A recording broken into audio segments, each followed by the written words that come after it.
Salam sejahtera bagi kita semua.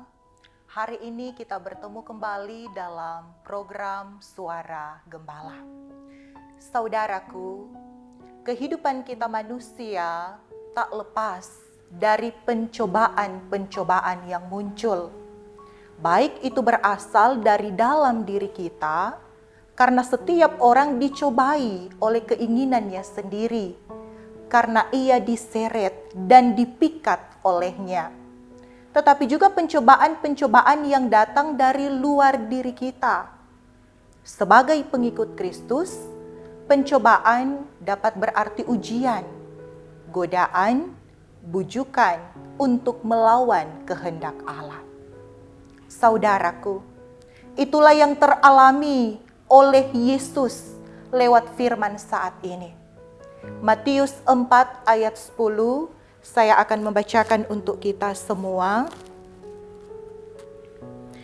Maka berkatalah Yesus kepadanya, "Enyahlah iblis, sebab ada tertulis, engkau harus menyembah Tuhan Allahmu, dan hanya kepada Dia sajalah engkau berbakti." Ujian, godaan, bujukan yang disampaikan oleh iblis kepada Yesus datang dari luar diri Yesus. Iblis mengetahui bahwa Yesus sedang berpuasa selama 40 hari 40 malam.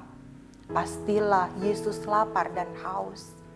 Iblis datang dengan godaan bujukan agar Yesus mengikuti keinginannya. Sampai ketiga kali Yesus digoda dan dibujuk oleh iblis. Tapi apa yang Yesus katakan?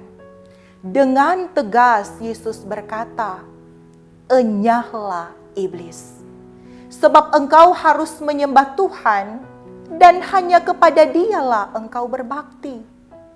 Saudaraku, firman hari ini mau mengingatkan kita kembali bahwa Tuhanlah satu-satunya Allah yang patut kita sembah dan hanya kepada Dialah kita berbakti.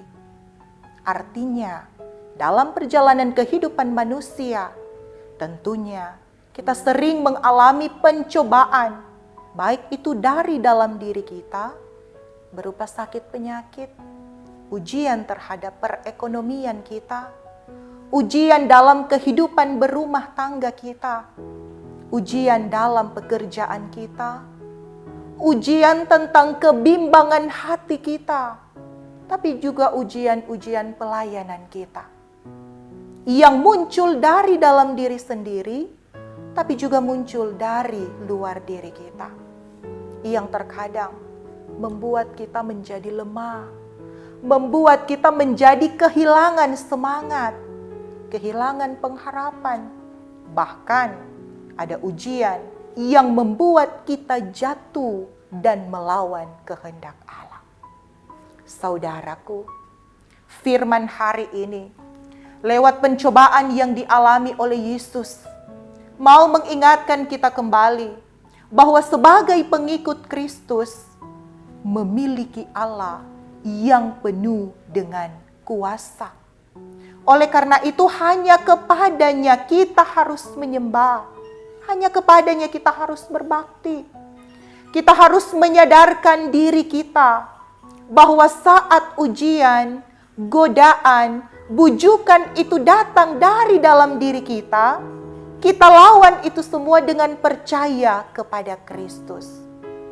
Percaya berarti kita akan menetapkan hati, kita akan mendasarkan hati, kita akan mengamankan hati, mempercayakan hati pada penyelenggaraan Tuhan.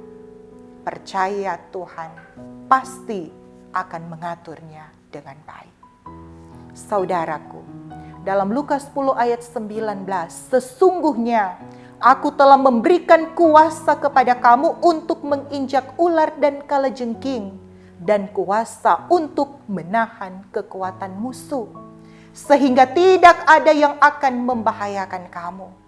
Itu berarti dalam diri kita terdapat kuasa yang mampu menguatkan kita menghadapi pencobaan-pencobaan dunia ini. Oleh karena itu, apalagi yang membuat kita menjadi khawatir? Ketika pencobaan-pencobaan itu datang, kita telah diberikan kuasa untuk menghadapi semua itu. Yesus telah memberikan contoh bagi kita dalam godaan dan bujukan iblis. Sebagai manusia tentunya Yesus sangat lapar dan haus. Tapi Yesus yakin bahwa ini adalah bagian dari godaan iblis. Karena itu dengan tegas Yesus berkata, "Enyahlah iblis." Saudaraku, sebagai pengikut Kristus yang telah diberikan kuasa untuk menghadapi pencobaan-pencobaan itu, marilah kita dengan tegas berkata kepada godaan, cobaan, bujukan itu, "Enyahlah engkau."